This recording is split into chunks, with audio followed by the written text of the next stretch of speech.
하시고 마르지 않는 샘물로 우릴 채우시리.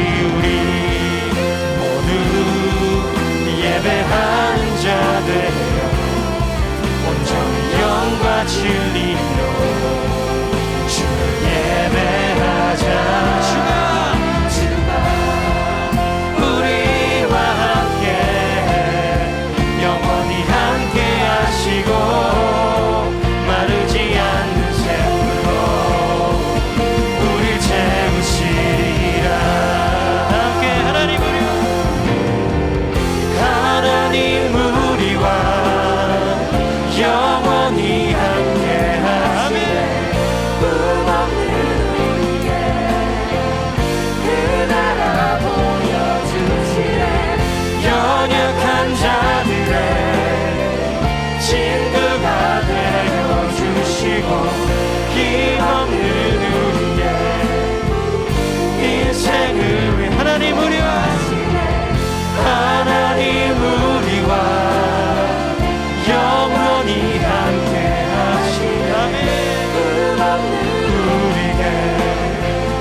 연약한 자들의 친구가 되어 주시고 힘없는 우리의 인생을 위로하시라면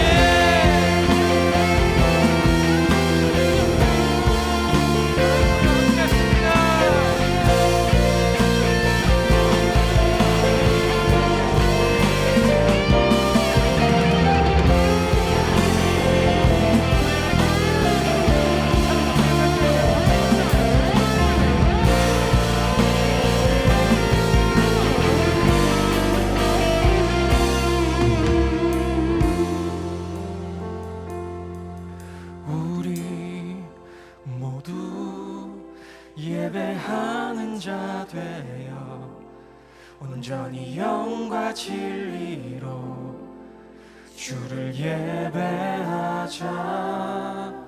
주가 우리와 함께 영원히 함께 하시고 마르지 않는 샘물로 우리를 한 번 더 고백하겠습니다.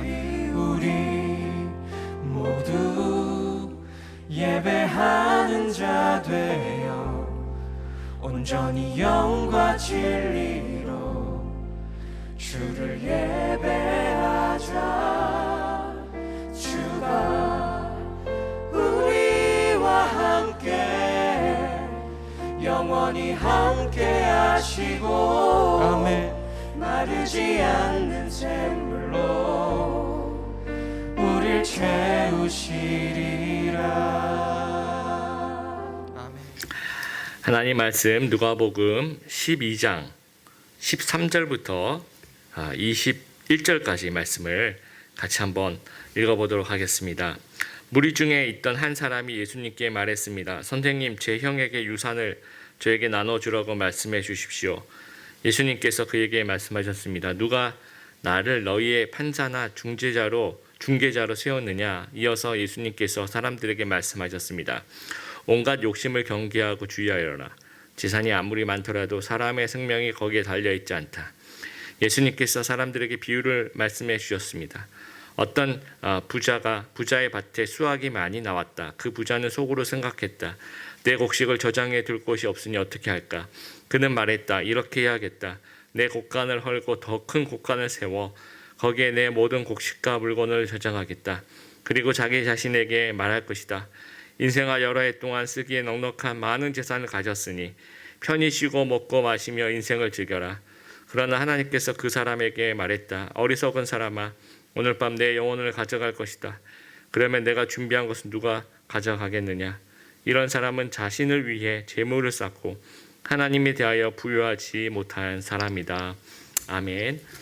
문은미 박사님께서 나오셔서 하나님에 대하여 부유한 자라는 제목으로 말씀 전해 주시겠습니다. 네, 안녕하세요. 오늘은 하나님께 대하여 부유한 자라는 제목으로 말씀을 보려고 합니다.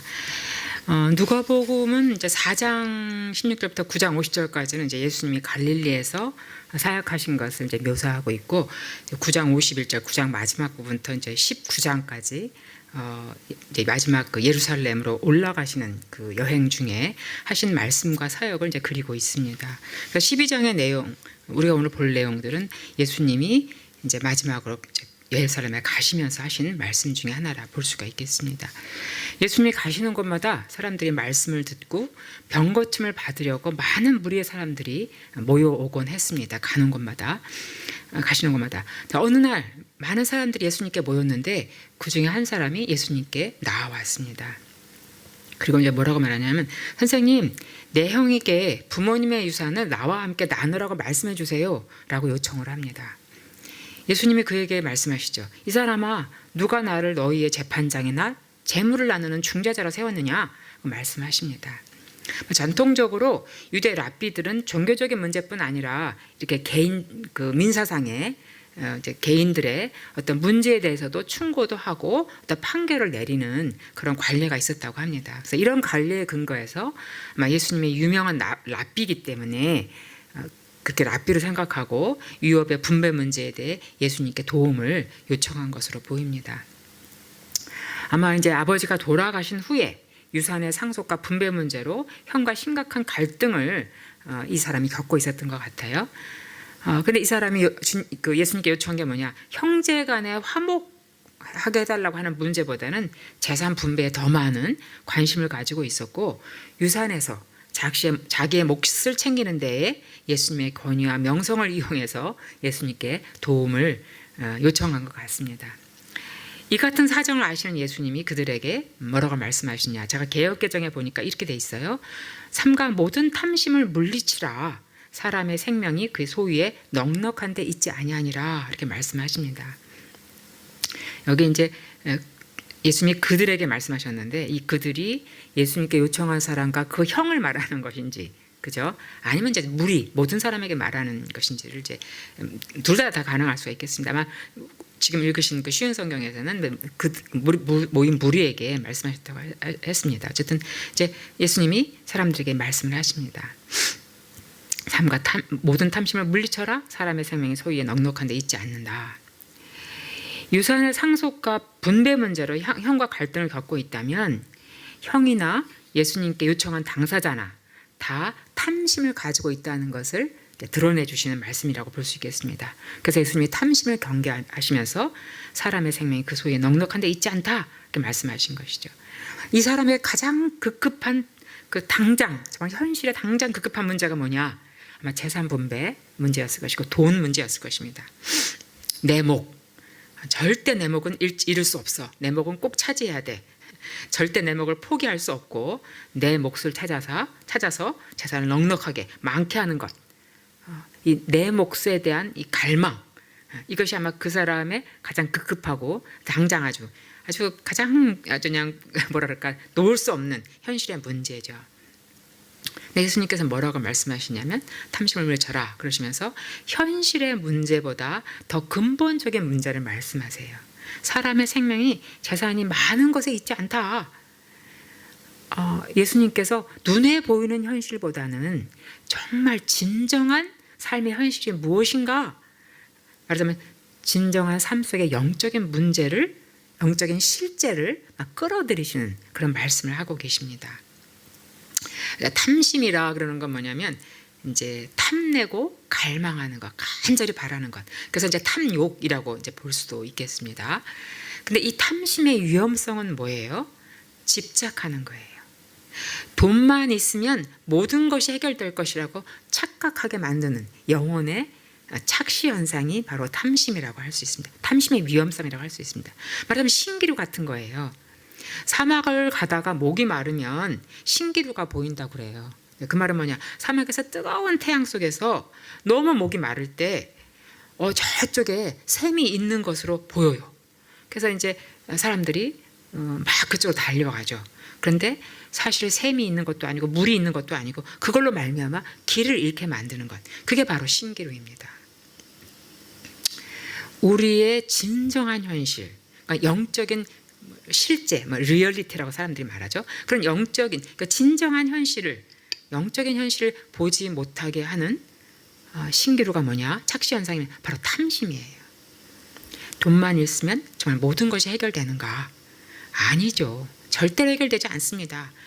그런데 돈만 있으면 모든 것이 해결될 것이라고 착각하게 하는 신기루, 그것이 바로 이제 탐심이라고 할 수 있습니다.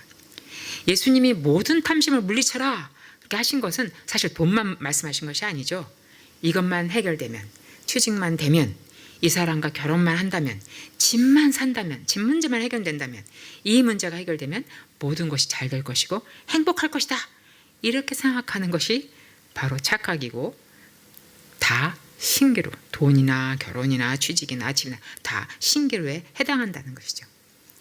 사람의 생명이 소위에 넉넉한 데 있지 않다는 영적인 진리를 설명하시기 위해서 예수님이 어리석은 부자 비유를 그들에게 이제 말씀해 주고 계십니다. 한 부자가 있었는데 그의 농사가 대풍년이 들었어요. 그래서 그 밭에 소출이 아주 너무너무 많았죠. 소출이 너무 많아서 곡식을 쌓아둘 곳이 없을 정도로 차고 넘쳐나는 거죠. 돈이 너무 많아서 어디다 둘 곳이 없는, 어디다 두어야 할지 처치 곤란인 이런 지경에 온 것이죠. 그래서 부자는 생각했어요. 심중에, 야, 곡식을 쌓아둘 곳이 없을 만큼 많으니 이제 어떻게 해야 되지? 이렇게 해야겠다. 지금 내가 가지고 있는 저 곡간 너무 작어. 그러니 저걸 헐어버리고 더 크게 곡간을 짓고 지금 이 풍성한, 이 많은, 이 모든 곡식과 물건을 거기 새로 지은 곡간에 쌓아두겠다. 그리고 이제 자신에게 말합니다. 와, 여러 해 쓸 물건을 많이 쌓아두었으니까 이제 아무 걱정 없어. 내 영혼아, 평안히 쉬고 먹고 마시고 정말 누리고 즐거워하자 라고 얘기를 합니다. 이 어리석은 부자의 말을 살펴보면 자기 자신으로 충만한 사람이에요. 이 사람 말을, 직접 인용한 말을 한번 보시면 나, 내 것, 내라는 말이 6번 나옵니다. 17절에 보니까 내가 곡식 쌓아둘 곳이 없으니 어찌할까 하고, 18절 내가 이렇게 하리라 내 곡간 내 모든 곡식, 19절 내가 내 영혼에 이르되, 이렇게 이제 6번 나와요.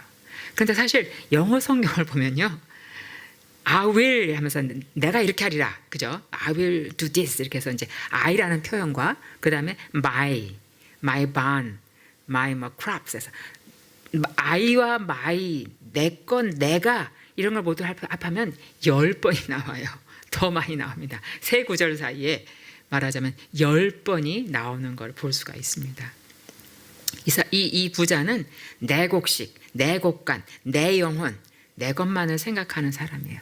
자신만을 생각하는, 자신으로 충만한 사람인 거죠. 말하자면 나여 여러 해 먹고 쓸 양식과 물건을 많이 쌓아뒀으니 무슨 걱정이 있으랴.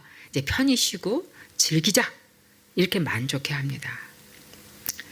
재산만 많이 있으면 자신의 안전과 생명이 보장될 것이다. 천년만년 살 수 있을 것이다. 라고 착각을 하는 거죠. 이때 하나님이 말씀하십니다. 어리석은 자여, 오늘 밤에 내 영혼을 도도 찾으리니 그러면 내가 쌓아두고 준비한 것이 누구의 것이 되겠느냐 하시는 거죠. 왜 이 부자가 어리석은 자가 되었습니까? 그는 여러 해 동안 먹고 마시고 즐기면서 살 준비를 다 해놓았어요. 그런데 그날 밤 그의 생명이 다할 줄은 몰랐던 거죠. 아마 그가 바랐던 것을 이제 막 손에 넣었고, 야, 이제 시작이야, 이제 그걸 누리고 즐기자 라고 생각했을 것입니다. 소출이 풍성한 것도 잘못이 아니고 그가 제물로 미래를 예비하려고 한 것도 그거 자체는 잘못이 아닙니다.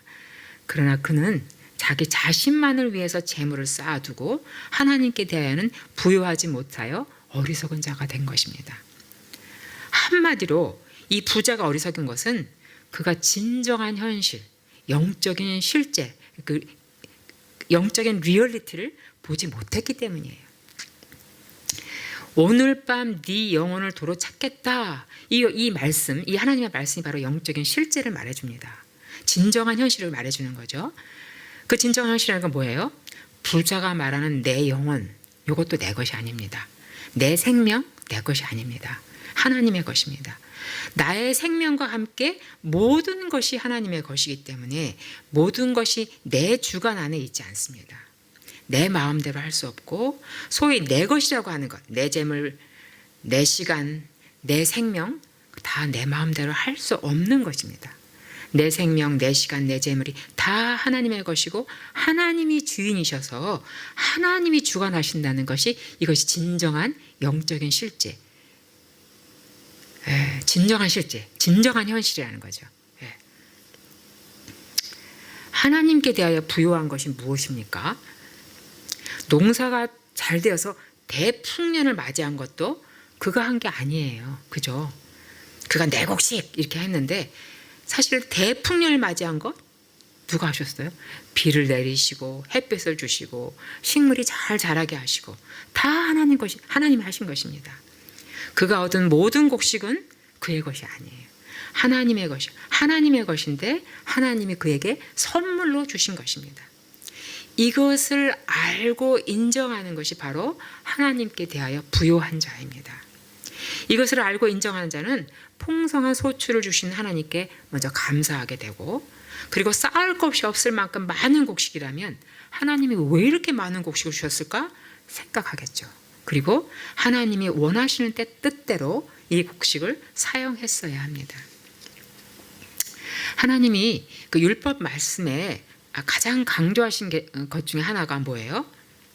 고아와 과부와 나그네, 즉 가난한 사람, 그 당시에 가장 약하고 가난한 사람들을 배려하고 도우라, 이런 부분이 율법에서 굉장히 많이 강조가 되고 있습니다. 지난번에도 말씀드렸죠. 율법이 지향하는 목표는 정의와 공의가 실현되어서 모든 백성이 상생하는 것, 가난한 자든 부자든 권력자든 평민이든 심지어 종으로 사는 사람들조차도 모두가 그의 권리가 존중되고 생명이 풍성한 정말 삶을 사는 것, 안식하는 것, 상생하는 것, 그죠? 그렇기 때문에 구약에서 가난한 자에 대한 배려가 굉장히 강조가 되고 있습니다. 제가 자주 말하는 거, 너희가 고기 먹고 싶을 때는 가난한 사람들과 레위 사람들 함께 불러다가 같이 먹어라. 추수할 때 떨어지는 이삭 줍지 마라. 논 모퉁이까지 추수하지 마라. 남겨두라. 모퉁이는 남겨두라. 나무 열매 한 번 따고 나면 나머지는 남겨두라. 왜? 가난한 사람들이 먹을 수 있도록. 그 외에 또 잠언에서는 가난한 자에게 구워주는 사람은 하나님께 구워주는 거다, 이렇게 말합니다. 어떻게 해요? 하나님 반드시 갚으신다는 거죠. 하나님은 가난한 자의 돕는 자, 가난한 자의 백이 누구냐? 하나님이시다. 이렇게 많은 말씀으로 사실은 가난한 자를 돕는 걸 강조하고 있습니다. 그러니까 이 부자는 이미 부자였어요.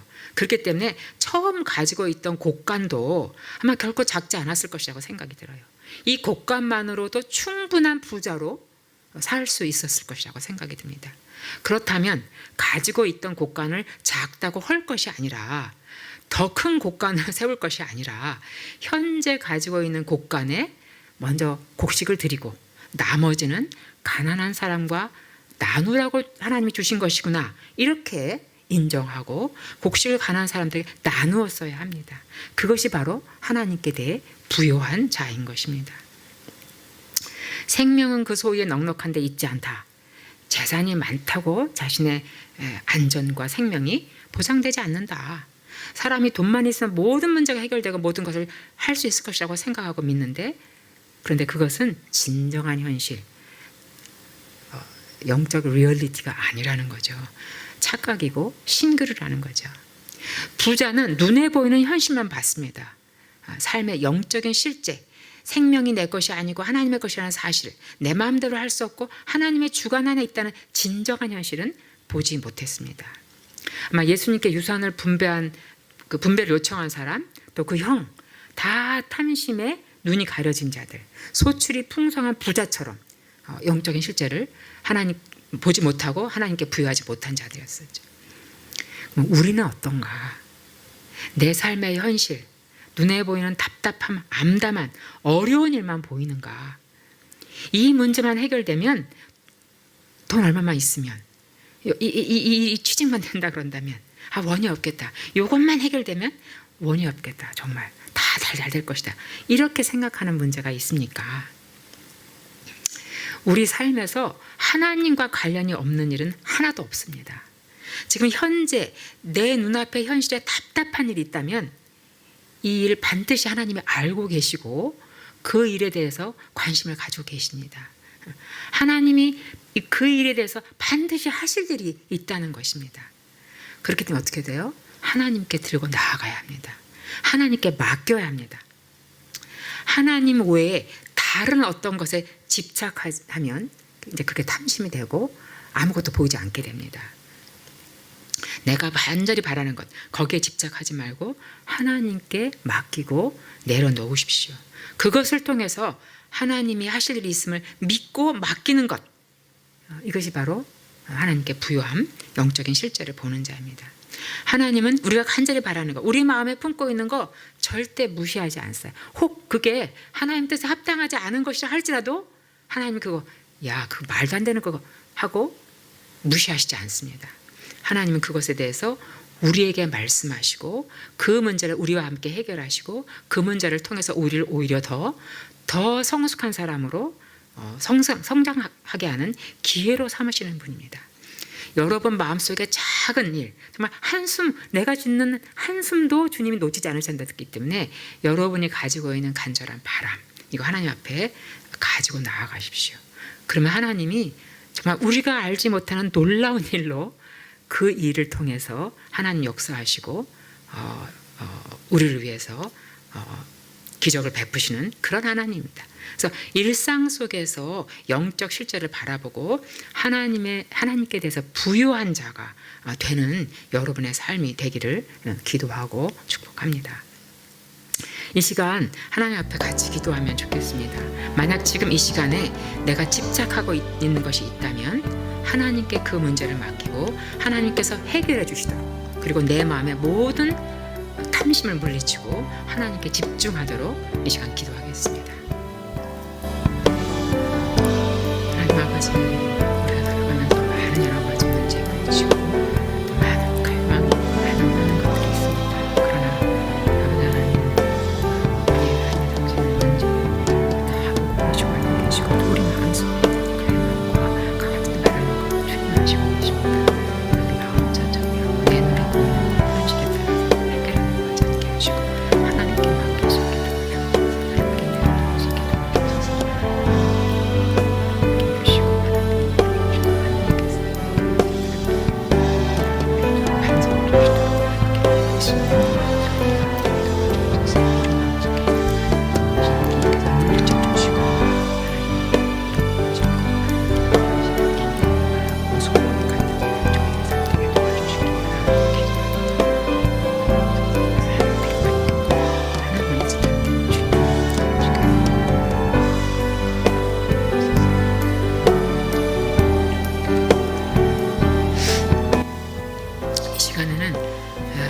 늘 하나님의 임재를 의식하고 하나님께 동행하며 또 하나님의 마음으로 하나님의 뜻에 순종하는 삶을 살아서 하나님께 대해서 부요한 자가 되도록 우리의 모든 일상에서 하나님께 부요한 자들로 기도하겠습니다. 그리고 이 시간은 나뿐 아니라 내가 알고 있는 성도 중 또는 우리 교회의 우리 성도 중에서 내가 가장 친한 사람 한 사람을 기억해서 나와 그 친구가 같이 하나님의 늘 임재를 의식하고 하나님과 동행하고 또 하나님의 마음으로 하나님의 뜻 순종하는 하나님께 부요한 자가 되도록 나의 영혼과 내 친구의 영혼을 위해서 이 시간 같이 함께 기도하겠습니다.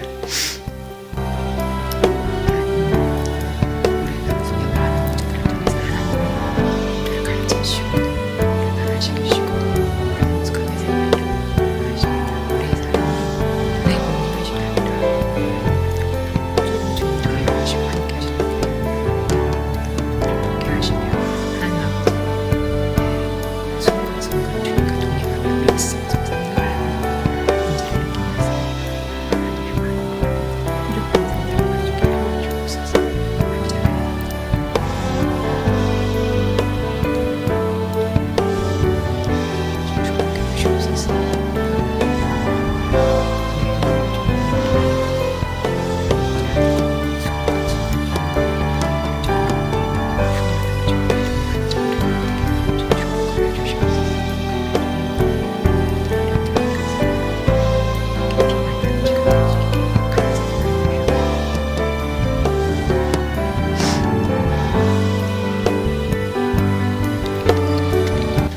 계속해서 우리 개인 기도 제목 가지고 좀 기도하겠습니다. 여러분 오늘 가지고 나왔던 기도의 제목도 짧은 시간이지만 하나님께 좀 기도드리는 그런 시간 가지도록 하겠습니다. 기도하겠습니다.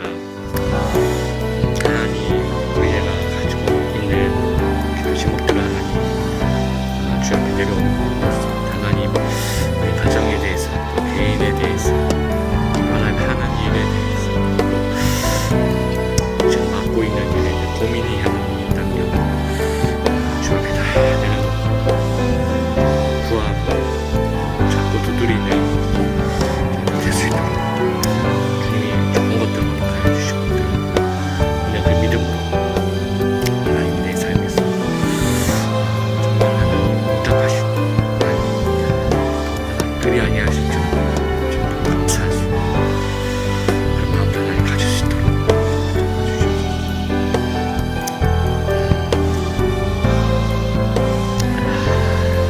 마지막으로 드림의 교회에서 기도합니다.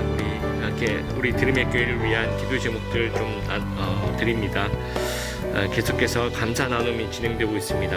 우리 풍성한 은혜, 하나님께서 주신 은혜가 있는데 그동안 좀 잘 못 깨닫고 있었다면 좀 이제는 좀 깨달으면서 그 앞에 나아갈 수 있도록, 그리고 그 감사를 좀 우리 성도들과 같이 나누고 또 내가 감사한 것도 같이 참여하는 귀한 시간 될 수 있도록 감사 나눔 위에 여러분 기도해 주시고, 또 내일 결혼식 하는 우리 빌더스 윤예슬 자매 있습니다. 위에서 은혜로운 결혼식 될 수 있도록 위에서 기도해 주시고, 또 빌더스 교육자 모집합니다. 위에서 기도해 주시고, 또 우리 현장 예배 지금 진행되고 있는 과정 속에 있는데 모든 것들이 잘 적응될 수 있도록 우리 드림의 교회를 위해서 좀 같이 한번 기도하고 또 개인의 기도로 들어가도록 하겠습니다. 기도하겠습니다. 하나님, 11월달 감사의 하나님 진행되고 있습니다. 하나님, 소그룹별로 하나님 일주일 동안 하나님께서 주셨던 은혜를 좀 나누고 하나님 참여할 수 있도록 주시고, 생각해보면 감사하게 참으로 우리에게 나눠주셨던 그 소소한 은혜들이 참으로 많은데 하나님 그것들을 좀 다 같이 나누면서 정말 기뻐하고 감사할 수 있는 저희들 될 수 있도록 11월 하나님 추수감사절을 또 보낸 그런 달입니다. 한 해를 마감하면서는 그렇게 기쁨 우리 드림 주님 앞에 올려드릴 수 있도록 하나님 인도하여 주시옵소서. 내일 결혼하는 예술자면 그 가정과 하나님 그 모든 결혼식 위에 하나님께서 함께해 주시고, 자 하나님 코로나 때문에 하나님 진행된 상황들이 또 많은 부분을 가지 못하지만 잘 진행될 수 있도록 붙잡아 주시옵소서. 빌더스 교육자고 잘합니다. 도움을 하나님 인도하여 주시옵소서. 또 현장 예배 하나님 그런 모든 상황들이 앞으로도 더 좋은 방향으로 하나님 잘 적응될 수 있도록 하나님께서 저희들을 불쌍히 위해서 드림의 교회가 공동체성을 좀 가져나갈 수 있도록 현장에서의 공동체성을 이제 하나님 어떤 모습으로 꾸며낼지 하나님 저희들이 이루어 나갈 수 있는 그런 하나님에서 될 수 있도록, 또 단결한 마음, 나누어지지 않는 마음, 또 어려움을 보면서 하나님과 같이 좀 기도할 수 있는 그런 마음들 주님께서 허락하여